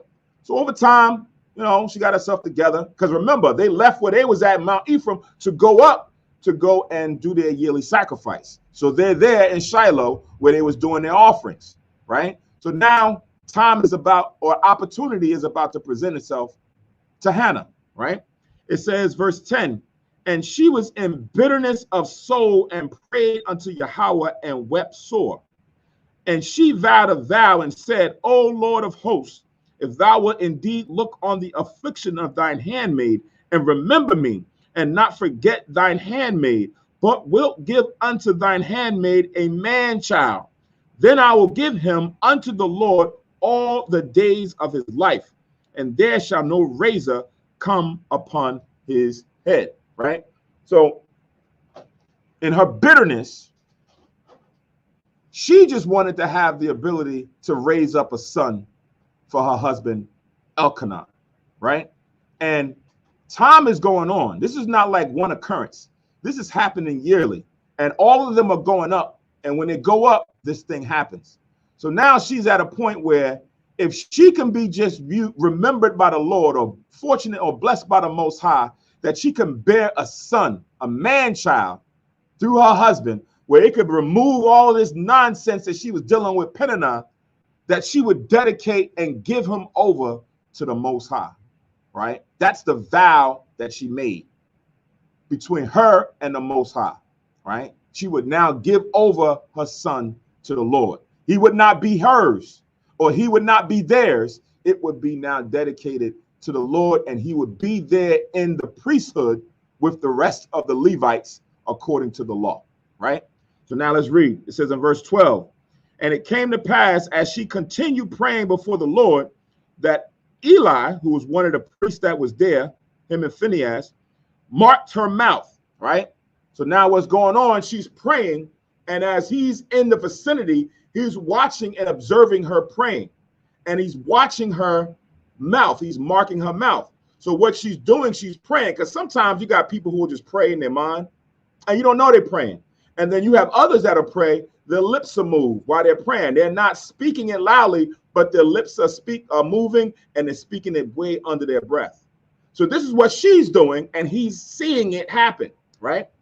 Verse 13, now Hannah, she spake in her heart, only her lips moved, but her voice was not heard. Therefore, Eli thought she had been drunken, right? So now when you look at two different matters, Eli thought the worst of it and not the best or the righteous part. He's seeing that, you know, sometimes you observe people who drink and they're drunk and they just be babbling and talking and saying certain things under their breath. So this is what he's thinking with her. Not that she's praying and she's in good spirit and she's just saying in her mind, but her lips are moving. This woman got to be drunk, right? What the heck, this woman came up here to worship and she's in a stupor and she's doing this type stuff. Verse 14, and Eli said unto her, how long wilt thou be drunken? Put away thy wine from thee. How long are you going to sit up here and continue drinking? Look at you. Fix yourself, right? This is kind of that talk that you try to correct a person. This is not becoming of a woman. You can't be up in here like this. But he was off. He didn't understand fully what was going down. Verse 15, and Hannah answered and said, no, my Lord, I am a woman of a sorrowful spirit. I have drunk neither wine nor strong drink, but have poured out my soul before Yahweh, right? You got it wrong, priest. I have not drunken any wine or strong drink. Strong drink being vodka, right? Cognacs, right? Whiskeys, because these things are lawful in measure. So according to the Bible, you read about wine and strong drink. That drink, it goes down strong down your neck. This is what it's referring to. She said, I ain't had none of that. I'm just here, a woman that's in distress in my spirit and my soul. I'm just praying to the Lord. Verse 16, count not thine handmaid for a daughter of Belial, for out of the abundance of my complaint and grief have I spoken here too, right? Don't think of me as some demon, some devil that's a wicked person that's up in here, right? Right now, I'm in a bad space, and out of that bad space is now me conversing with you. I'm about to explain to you what's going on. Verse 17, then Eli answered and said, go in peace, and the power of Israel grant thee thy petition that thou hast asked of him, right? So he's like, oh, Salakia, my bad. Society, no. You know what? Cool. Everything that you just asked for, Most High's will, he'll grant that to you. Go in peace, sis. No worries, no harm. And one thing about prayers that I come to realize based on the scriptures and what I see based on observation of a lot of people, when you pray, you got to be specific on what you want and also see if what you ask is aligned with the Most High's will. Because usually Most High said, ask and it shall be given you in Matthew 7:7. But usually people they don't analyze their ability to handle what they ask in the Most High and the purpose of why they ask in the Most High. Like in the situation right there where she was aggrieved, she wanted a child just because she was being mocked. She was being making fun of. That's not a good reason to have a child. Then she went to the Most High. She formulated clearly why she wants a child and what she's gonna dedicate the child to. Then, right down in there, as we read, her mind pretty much was cleared up. Now she was willing to deal with the situation, and then she started eating now because now she formulated and get her mind clear on why she asked the Most High what she asked the Most High, as opposed to she being mocked and she wanted to have a child just for that reason. Right. Also consider and keep in mind that when you read the Bible, that women, when they were married, and if they desired or wanted to have, because it's normal, sometimes, just like today, when a man marries a woman, right? What's the first thing that comes up after a person marries someone, right? When you gonna give me my grandbabies? When y'all gonna have that first boy? When you're gonna have the first child, right? So now it is expected that you're gonna have children. So now, she being one of the wives unto Elkanah, this priest, this man, this Levite, and she not being able to bear children, the Bible, when you read the Bible, it tells you that that is a reproach unto a woman. So now she's bearing the reproach, but not only is she just bearing it, because she's now dealing with it on her own, right? But now it's one thing when you're dealing with it on your own, but then you got somebody else now throwing darts at you, right? Throwing darts at you. So now it's general that, in such situations like that, if you're trying to have kids and it doesn't happen, or woman gets pregnant, she has a miscarriage, right? That also weighs on a woman, right? Because now you start to internalize things and start having thoughts in your mind, what something's wrong with me. I don't know what's going on. I got to get checked out. And then something else happens. And then you're like, oh man, maybe in the cause I'm not supposed to have kids. Why me? Like, what's going on? So you see the same thing that happened with Isaac and Rebekah, right? Isaac and Rebekah couldn't have kids. And what happened? Went and prayed to the Most High, and the Most High heard the prayer and then allowed them to have children. Throughout, it's a theme. But when you read it in the Bible, it says that usually it is a reproach unto a woman, and they want to get that off of them. They don't want to be the ones who couldn't have kids, right? Because of some circumstance, and they have a husband, especially when they know that they want to raise up some seed to their husband to leave something to go as a legacy, just like we read in the previous book with the book of Ruth, right? So this is what now is going on with Hannah and her husband, Elkanah. I was trying to find what I was looking for. This is Romans chapter 8, to go with the prayer that you was talking about, how we pray. Romans chapter 8 and verse 26.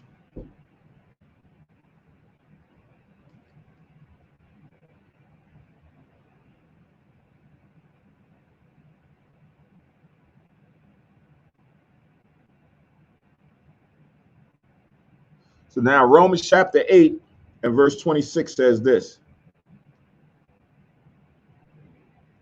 It says, likewise, the Spirit also helpeth our infirmities.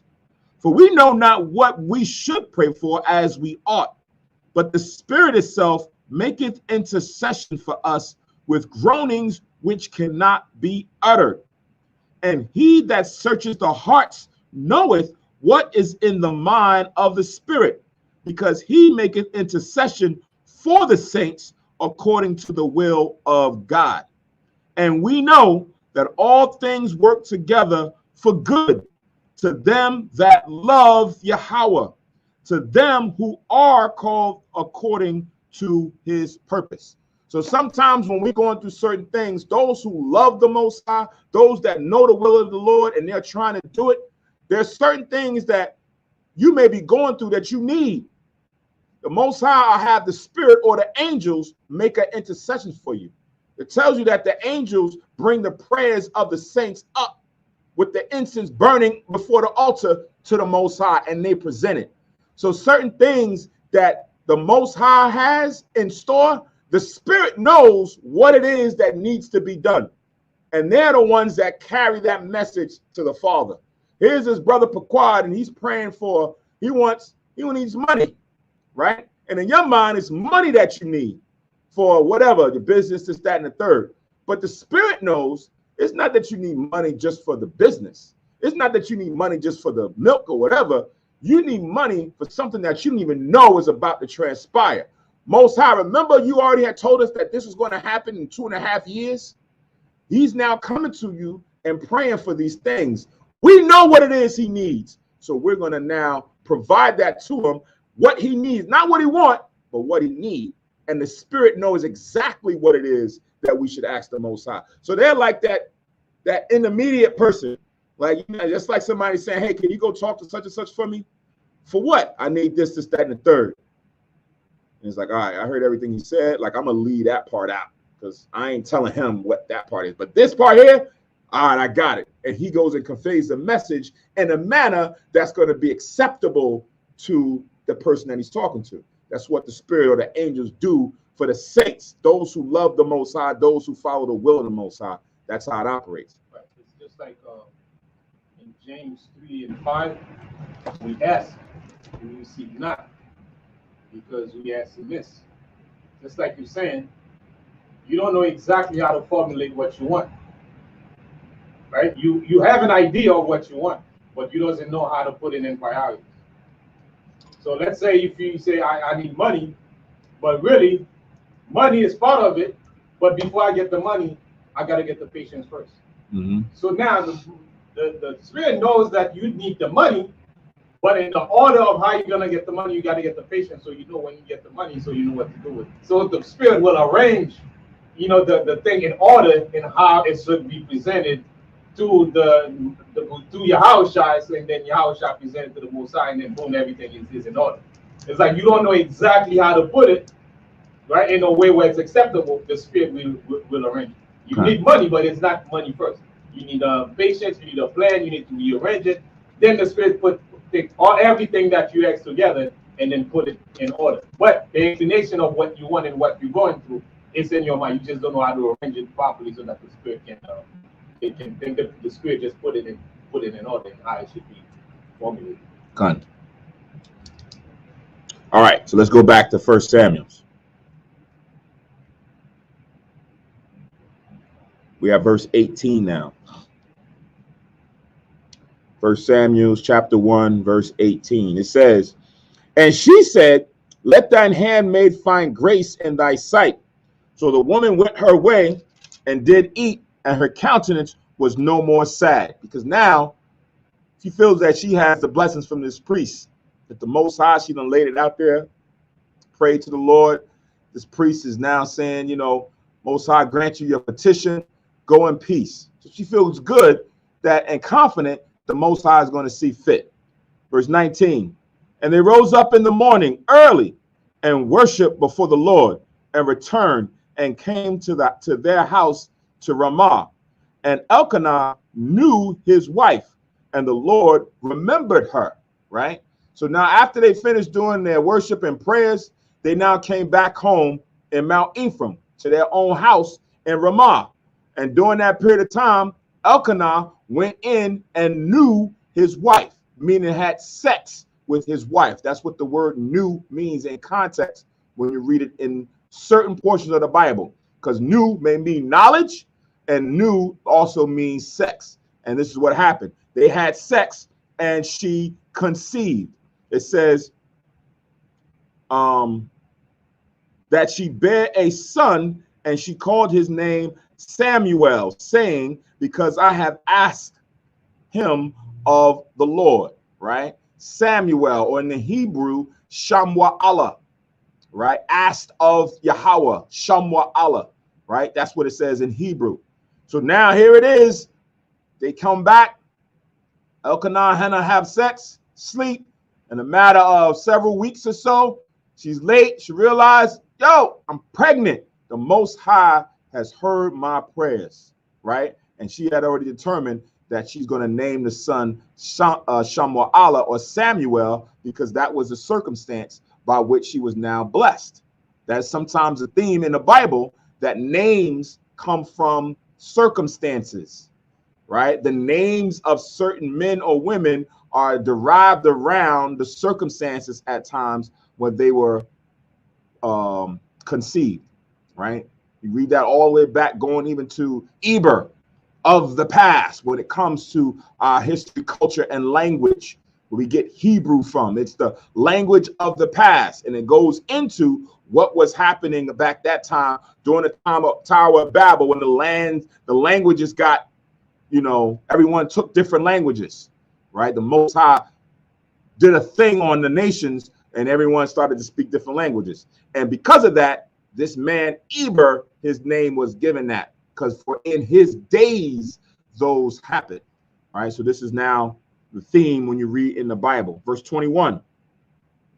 And the man Elkanah and all his house went up to offer unto the Lord the yearly sacrifice and his vow. But Hannah went not up, for she said unto her husband, I will not go up until the child be weaned, and then will I bring him, that he may appear before Yahweh and there abide forever, right? Because now she had made this vow. Not that the Lord would just allow her to conceive and bear a son, a man child, but if it did happen, that he would be linked to the Lord all the days of his life. So now, once you make a vow, you can't go back on the vow, right? Now, the interesting thing when we read this before about vows, if a man vow a vow, that's what it is.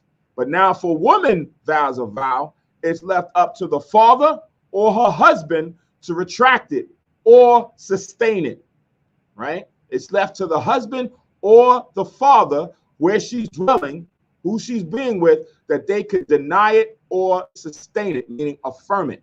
So now this is what is going on here. They had to have talked about this already, because he's going up and she's saying, look, I can't go up yet until I have weaned the child. Weaning meaning nurse the child. Get it to a certain point, raise it up to a certain point that he can now go and dwell somewhere else where he's off his mother's milk. He's potty trained and all these different things. And now once he get there, he should be self-sustaining. The only thing they're going to be doing now is feeding him, clothing him, and teaching him what he needs to do now to be reared up in the priesthood, to be reared up as a man of the Most High God. Well, it makes sense, because that's why the Most High deal with the men, and he set the order. So the men can allow it and say, nah, I don't agree, because he's the head of the household. And the Most High, in respect of order, he never go ahead of the men, right, to go to the women specifically. Right? So the same thing he did with Adam. He went to Adam and asked him, what did you do? Because he know he talked to Adam, and then Adam had to speak to his wife. Even in that order, the Most High never, break his order and go speak directly to the woman. Right. So you can write this down. This is Numbers, the 30th chapter. Numbers chapter 30. You can write all the way down to verse 8. 30, verse 1 down to 8. But we're going to jump and start from verse 3. Numbers chapter 30 and verse 3. It says, if a woman also vow a vow unto Yahweh, and bind herself by a bond, being in her father's house in her youth, and her father hear her vow, and her bond with which she have bound her soul, and her father shall hold his peace at her, then all her vows shall stand, and every bond with which she have bound her soul shall stand. But if her father disallow her in the day that he heareth, not any of her vows or any of her bonds wherewith she hath bound her soul shall stand, and Yahweh shall forgive her because her father disallowed her. So that's the one. She's in her father's house. But now the next one. And if she had at all an husband, and she vowed or uttered aught out of her lips wherewith she have bound her soul. When it says at uttered aught out of her lips, aught means anything, right? If you have aught, you have anything. Same thing it talks about in Matthew's, I forget Matthew's in the gospel, where if you have aught against any man, you have to go rectify it. Meaning you got any issues with anybody, you want to go rectify them first before you come to the Most High to offer up or to receive prayers or offerings or things of that nature. So that's what this is talking about. Or uttered aught out of her lips wherewith she have bound her soul, verse 7, and her husband heard it and held his peace at her in the day that he heard it. Then her vow shall stand, and her bonds wherewith she hath bound her soul shall stand. But if her husband disallowed her on the day that he heard it, then he shall make her vow which she vowed, and that which she uttered with her lips, wherewith she hath bound her soul, of none effect, and Yahweh shall forgive her, right? Because that's the order. 1 Corinthians 11 chapter. The man is the head of the woman. Yahweh Shah is the head of the man. The Most High is the head of Yahweh Shah. So they have the authority. Those who are above you, Yahweh Shah has the authority and say, hey, this guy's bugging out his mind. Nah, he ain't doing that. Right? Same thing in the business, right? You got the manager, supervisor, right? Chairman of the board, whatever. Everyone that's in order has the right to say, no, that's not what we're doing. But I just told them, so what? I'm telling you, it's not going to go down. I made a decision. Now that authority goes to the father or the husband. Now let's go back to 1 Samuel. So we're going to read verse we're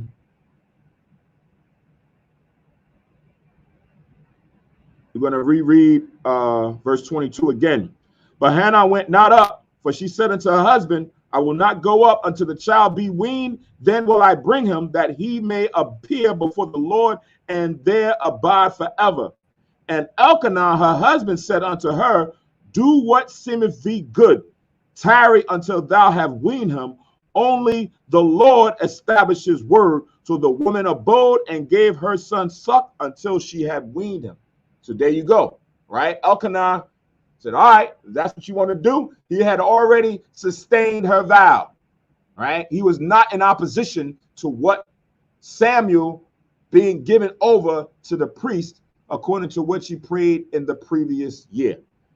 Verse 24.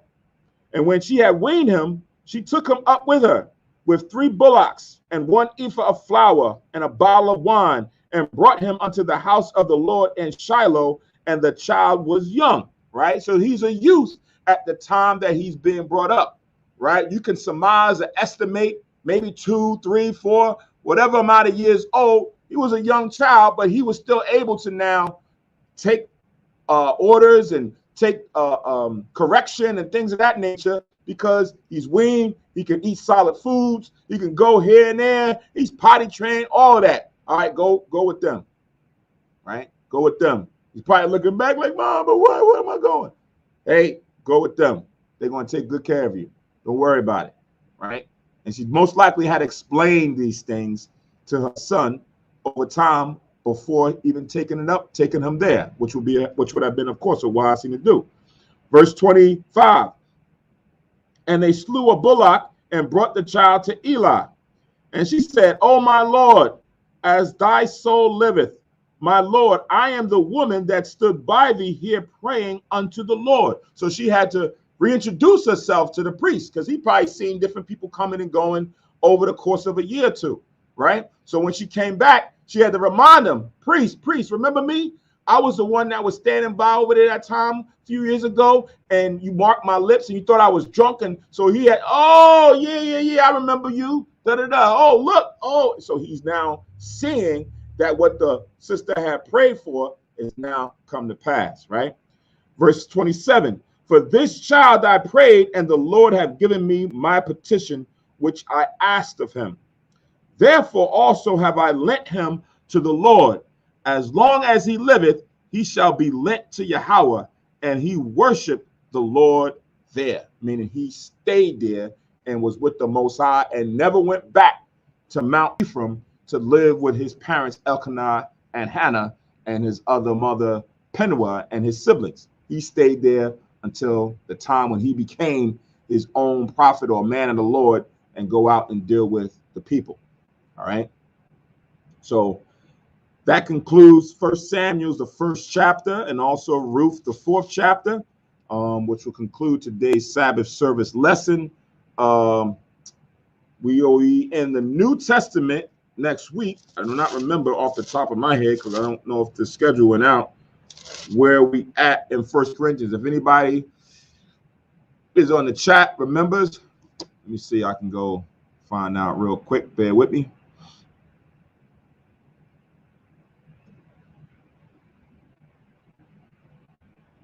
Give me 1 second. Also remember, starting somewhere around 7:30, 8 o'clock, we hope to start the new moon service. Do you remember what Kahan, Elder Zaquan left off with in the New Testament? Can't remember. They don't have the numbers in the title, so I don't know where we left off at.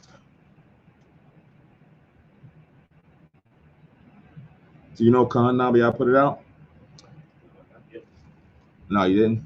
All right, so we'll let it be known during the new moon what we're going to be reading for the Sabbath service next week. But again, new moon tonight, and then the closing of the Feast of Dedication will be Monday night. All right. So again, enjoy today. It is the 5th day of the rededication of the altar. Hanukkah or Hanukkah is a day you can cook, enjoy, have a little nice festive occasion. This is the time when we are allowed to do it, right? To enjoy and have a festive week in honor of the day. And then we will continue to do those up until the 8th, 9th, Monday night. So with that, I say shalom. Stay tuned for the closing prayers, and Most High's will. We're here and see each other during the new moon service tonight. All right. So we're going to give all praise, honor, and glory and blessings to the Most High, while Yahweh Shah, for knowledge, wisdom, understanding. Always give the Most High the glory. Always try to remember to give the Most High the glory in any and everything that we do. Which we are told in 1 Corinthians 10, 31 and 32. Right. To the Most High be the glory for everything. Right. So again, shalom and stay tuned.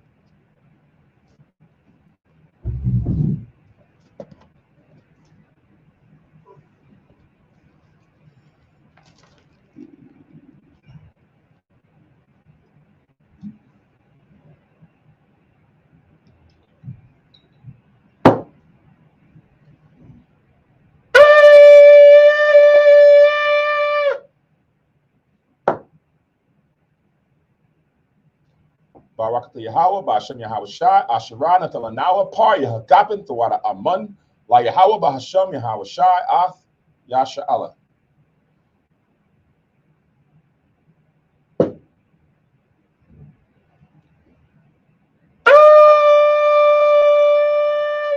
I might well put you on Rostam, stand and face Jerusalem.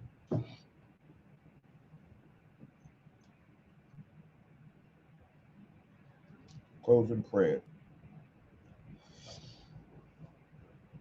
Yahweh, Bahashem, Yahweh Shai, Baba Kushai, Shemai, Lanawa, Aitha, Yam Yun, Aitha, Shalat, Mayaka Allah, Baha Alahayim, Tazwadakim, La, Shemal Ayel, Barat, Rapah, Magun, Wahakaziyat, Banya, Yasha Allah, Washalat, Lanawa, Rabium, Kakama, Rabium, Ba'ai, Rabium Bayana, Rabium Sabalanwa, Rabium Amawan, Rabium Aqua, Rabium Ahabium, Rabium Hagana, Rochanaya, Wasalak, Ko Kata Ayamnawa, Lahaakim, Wa Akiwa, Wa Yasha Allah, Thum Yad, Wa Iwalam, Ba'asham, Yahawashai, Thawada, Amen.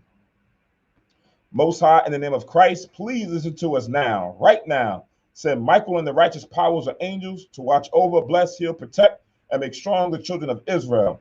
And send to us much wisdom, much knowledge, much understanding, much patience, much faith, much brotherhood, much love, much spiritual protection. And forgive all our sins for the brothers and sisters and Israel, always and forever. In the name of Yahweh Shai, thank you. So be it. For Corner's prayer. Yahweh, Bahashem, Yahweh Shai, Barak Nawa, Wayasha Allah, Wabatya Saparim, Shema, Yasharella, Yahweh, Allah Hayanawa, Yahweh, Akkad. All right. Shalom, Yasharella, Shah Shabbat, and also Ashar Kanaka. Happy Sabbath, happy Feast of the Dedications. Shalom, enjoy the rest of the day. We'll see you tonight. Shalom.